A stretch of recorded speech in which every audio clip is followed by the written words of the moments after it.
Hello students, welcome to my channel. So student, जैसा कि आपके बीए सेकेंड ईयर के थर्ड सेमेस्टर में जो भी स्टूडेंट्स इस टाइम हैं, तो उनके लिए यह वीडियो बहुत इम्पोर्टेंट है अगर वो मॉडर्न एंड मेडिवल हिस्ट्री पढ़ते हैं तो। क्योंकि आज की वीडियो में मैं आपके सेकेंड ईयर के थर्ड सेमेस्टर में जो मॉडर्न एंड मेडिवल हिस्ट्री है, history of modern India 1757 to 1857 तक, तो उसका बहुत ही इम्पोर्टेंट क्वेश्चन लेकर आई हूँ। और ये इम्पोर्टेंट क्वेश्चन जो आज मैं बताने वाली हूँ वही क्वेश्चंस आपके पेपर में भी आने वाले हैं। अगर आज की वीडियो को आपने पूरा देख लिया और जो भी क्वेश्चंस मैं आपके मॉडर्न एंड मेडिवल हिस्ट्री के बताऊँ और उनको बहुत अच्छी से तैयार कर लिया, तो आपको कुछ और पढ़ने की ज़रूरत नहीं पड़ेगी। तो जो भी स्टूडेंट्स चाहते हैं कि हमें बस इतना क्वेश्चन पता लग जाए जिन्हें पढ़कर हम आसानी से पास हो जाएं और बहुत ही अच्छे मार्क्स ला सकें, तो आज की वीडियो में मैं आपको जो क्वेश्चन बताने वाली हूँ, आप उन क्वेश्चंस को बहुत अच्छे से तैयार कर लीजिएगा। इतना आप तैयार कर लेंगे तो एग्ज़ाम में आपको कोई भी फेल नहीं कर पाएगा। तो चलिए स्टार्ट करते हैं। देखिए, सबसे पहले जो आपके पेपर में सेक्शन ए होगा वो 50 वर्ड्स का होगा। यानी आपके सेक्शन ए में जितने भी क्वेश्चंस आपको दिए जाएंगे उन सभी का आंसर आपको 50 वर्ड्स में देना होगा, क्योंकि ये वेरी शॉर्ट्स क्वेश्चन होते हैं। तो वेरी शॉर्ट का आंसर आपको 50 शब्दों में देना है। तो देखिए, पहला है डुप्ले। बहुत ज़्यादा इम्पॉर्टेंट है डुप्ले। तो डुप्ले के ऊपर आपको 50 शब्दों में आंसर लिखना होगा। और आज मैं आपको सिर्फ वही क्वेश्चन बताने वाली हूँ जो इम्पोर्टेंट है, इसलिए ये मत सोचिएगा कि एक क्वेश्चन इम्पोर्टेंट हो तो हो सकता है दूसरा ना हो, तीसरा ना हो। यहाँ पे ये चीज़ें अपने दिमाग से निकाल दीजिएगा। ये सोच कर ही देखिएगा कि जितना क्वेश्चन इस वीडियो में बताऊंगी, हर एक क्वेश्चन मोस्ट इम्पॉर्टेंट है आपके एग्जाम के लिए। अब देखिए, दूसरा है नवाब सिराजुद्दौला। नवाब सिराजुद्दौला का ये टॉपिक आपका बहुत इम्पोर्टेंट है। उसके बाद है रेगुलेटिंग एक्ट। रेगुलेटिंग एक्ट भी बहुत इम्पोर्टेंट है। उसके बाद लॉर्ड क्लाइव। लॉर्ड क्लाइव भी ज़रूर देख लीजिएगा एग्जाम में जाने से पहले। उसके बाद देखिए सहायक संधि। सहायक संधि तो आना ही आना है, संधि के बारे में ज़रूर आता है पेपर में, तो आप लोग सहायक संधि को ज़रूर तैयार कर लीजिएगा। उसके बाद है अमृतसर की संधि 1809 ईस्वी। तो अमृतसर की जो संधि है इसके ऊपर 50 शब्दों में आपसे लिखने के लिए पूछा जा सकता है, इसलिए सभी क्वेश्चंस को आप ज़रूर तैयार कर लीजिएगा। देखिए, 7वां प्रश्न है रैयवाड़ी व्यवस्था। अब रैयवाड़ी व्यवस्था क्या है, इसके ऊपर 50 शब्दों में आपको उत्तर देना होगा। और ये बात मानकर ही चलिएगा कि जो क्वेश्चंस आज बता रही हूँ सब बहुत इम्पोर्टेंट हैं। कोई भी ऐसा नहीं है जिसको आप छोड़ दें, सबको तैयार कर लीजिएगा। उसके बाद देखिए, 8वां है पंडित ईश्वर चंद्र विद्यासागर। तो इनके ऊपर आपसे पूछा जा सकता है। उसके बाद है 9वां देवेंद्र नाथ टैगोर। मोस्ट इम्पॉर्टेंट देवेंद्र नाथ टैगोर ज़रूर पूछे जा सकते हैं। उसके बाद देखिए रामकृष्ण मिशन। तो इसमें देखिए, इसमें देवेंद्र नाथ टैगोर और रामकृष्ण मिशन तो बहुत ही ज़्यादा इम्पोर्टेंट हैं। तो देखिए, अभी 10 प्रश्न आपको बताए मैंने जो आपसे आपके सेक्शन ए में यानी वेरी शॉर्ट क्वेश्चंस में पूछे जाएंगे, और इन क्वेश्चंस को बहुत अच्छे से तैयार कर लीजिएगा, तो आपको टेंशन लेने की फिर अपने एग्जाम की ज़रूरत नहीं है। आइए अब देखिए अपने सेक्शन बी को। आपके सेक्शन बी में किस टाइप के क्वेश्चंस पूछे जाएंगे। तो देखिए, जो आपका सेक्शन बी होगा आपके पेपर में, तो वो आपका होगा शॉर्ट आंसर टाइप क्वेश्चन, यानी कि लघु उत्तरीय प्रश्न। तो देखिए, इसमें आपको 8 प्रश्न दिए जाते हैं सेक्शन बी के अंदर, जिसमें से आपको ऑप्शन दिया जाता है एनी 5 करने के लिए। तो 8 क्वेश्चंस में से कह दिया जाएगा कि किन्हीं 5 प्रश्नों के उत्तर दीजिए और हर एक प्रश्न का उत्तर 200 शब्दों में दीजिए। तो आपको सेक्शन बी में हर एक क्वेश्चन का आंसर 200 वर्ड्स में देना होगा। 200 वर्ड से कम में आपको अपना आंसर नहीं देना है। जब आप 200 वर्ड्स में अपना कंप्लीट आंसर देंगे तो आपको पूरे मार्क्स दिए जाएंगे, वरना आपके मार्क्स कट जाएंगे। तो देखिए इसमें जो क्वेश्चन आपसे पूछा जाएगा, इसमें बहुत इम्पोर्टेंट क्वेश्चंस मैं आपको बताऊंगी। आप हर एक क्वेश्चन को तैयार कर लीजिएगा अपने एग्जाम में जाने से पहले। देखिए पहला प्रश्न है इसमें, कर्नाटक के प्रथम युद्ध का वर्णन कीजिए।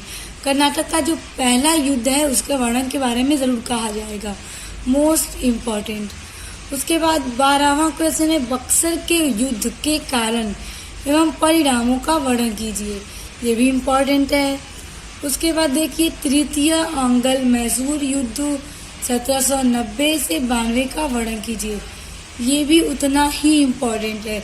आज जितना भी क्वेश्चन बता रही हूँ सिर्फ इम्पोर्टेंट क्वेश्चन ही छाट करके मैं लेकर आई हूँ आप लोगों के लिए।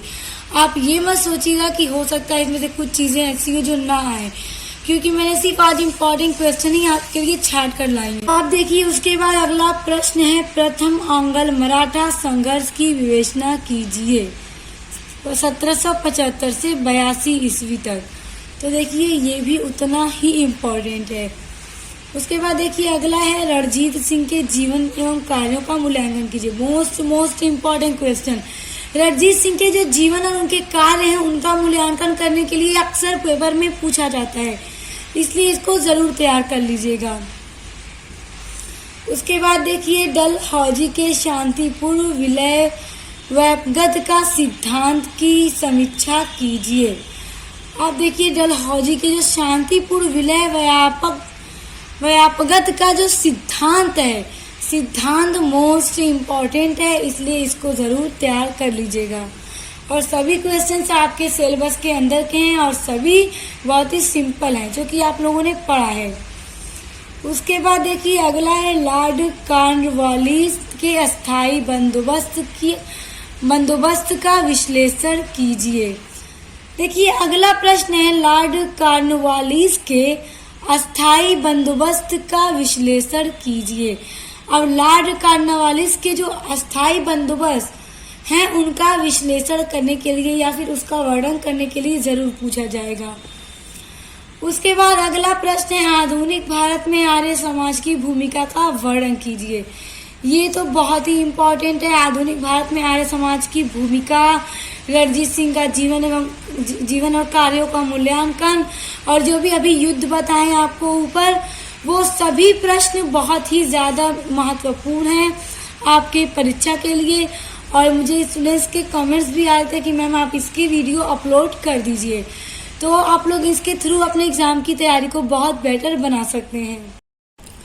अब आ जाइए अपने सेक्शन सी में। देखिए आपके पेपर में जो सेक्शन सी होगा वो आपका लॉन्ग आंसर टाइप क्वेश्चन होगा, यानी कि वो दीर्घ उत्तरीय प्रश्न होगा। जब दीर्घ उत्तरीय प्रश्न होगा तो आपको हर एक प्रश्न का उत्तर 500 वर्ड्स में देना होगा। अगर आप इससे कम में आंसर देंगे तो आपके मार्क्स कट जाएंगे, इसलिए अपने क्वेश्चंस को इस तरह से तैयार किए रहिएगा कि अगर वो लॉन्ग में भी आ जाए तो आपको कोई प्रॉब्लम न हो। अब देखिए स्टूडेंट्स, जो 4 क्वेश्चन इसके अंदर बताने वाली हूँ, इन 4 क्वेश्चंस को बहुत अच्छे से तैयार कर लीजिएगा, क्योंकि आपके सेक्शन सी के अंदर आपको ऑप्शन दिए जाते हैं। इसमें आपको 4 क्वेश्चन दिए जाएंगे और कहा जाएगा कि 2 प्रश्नों के उत्तर दीजिए और हर एक प्रश्न का उत्तर 500 शब्दों में दीजिए।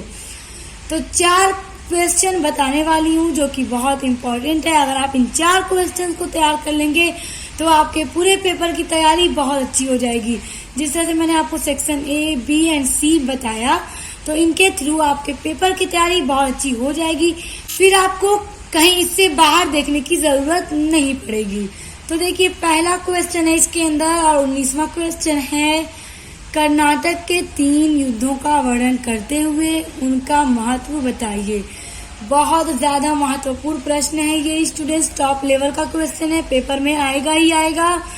देखिए कर्नाटक के 3 युद्ध जो बहुत ही महत्वपूर्ण रहे हैं, उन तीनों युद्धों का वर्णन करना है कि कब से कब तक हुआ था ये युद्ध, क्यों हुआ था और क्या कारण थे, ये सब बताते हुए उन तीनों युद्धों के महत्व के बारे में एक्सप्लेन करना होगा।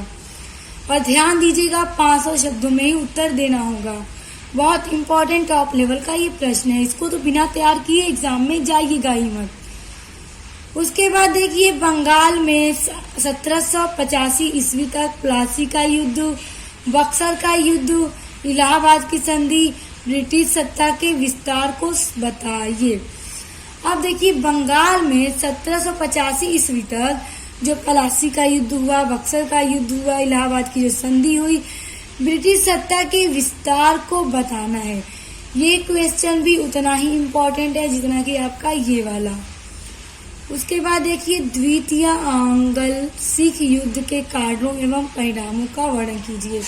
जितने भी तरह के युद्ध आप अपने सिलेबस के अंदर पढ़े हैं, हर एक उसमें से हर एक जो युद्ध आपको मैं बता रही हूँ, ये जरूर देख लीजिएगा कब से कब हुआ था, क्यों हुआ था, क्या कारण थे, क्या महत्व रहा है, ताकि जब आपसे पूछा जाए तो आप उसको आसानी से लिख सकें। और ये क्वेश्चन भी बहुत इम्पोर्टेंट है।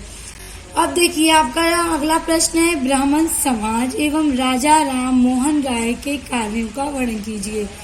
देखिए ब्राह्मण समाज है और जो राजा राम मोहन राय का कार्य है जो उन्होंने किए हैं उनके बारे में एक्सप्लेन करके लिखना होगा। ये वाला पहला क्वेश्चन, ये दूसरा, तीसरा, चौथा, ये चारों क्वेश्चन अगर आप लोग तैयार कर लेंगे तो आपके सेक्शन सी की तैयारी बहुत अच्छी हो जाएगी। और साथ ही साथ जो आपको सेक्शन ए में 10 क्वेश्चन बताएं, सेक्शन बी में जो क्वेश्चन बताएं, सेक्शन सी में जो क्वेश्चन बताएं, इनके थ्रू आप अपने एग्जाम की तैयारी को बहुत अच्छा कर सकते हैं। जो भी स्टूडेंट्स अभी तक कंफ्यूज थे कि हमें अपने हिस्ट्री की तैयारी कहाँ से स्टार्ट करनी चाहिए, अपने सिलेबस में कौन सा टॉपिक पहले पढ़ना चाहिए, तो उनकी कंफ्यूजन आई होप कि क्लियर हो गई होगी, डाउट खत्म हो गए होंगे। तो जितने भी क्वेश्चन बताएं आप उनको तैयार कीजिए, अपना एग्जाम जाकर दीजिए, आपको कोई भी फेल नहीं कर पाएगा। ये जितने भी क्वेश्चन बताए सब क्वेश्चन आपकी परीक्षा में आने वाले हैं, महत्वपूर्ण प्रश्न है। तो उम्मीद करती हूँ वीडियो पसंद आया होगा। वीडियो पसंद आया तो वीडियो को लाइक, कमेंट, शेयर करके चैनल को सब्सक्राइब करके बेल आइकन को प्रेस कर लीजिए, क्योंकि यहाँ पर आपको अपने बीए से रिलेटेड हर एक सब्जेक्ट की वीडियोस, यूनिट से सिलेबस और साथ ही साथ अपने इम्पोर्टेंट और मॉडल पेपर की वीडियोस देखने के लिए मिलती हैं। तो अब मिलते हैं नेक्स्ट वीडियो के साथ।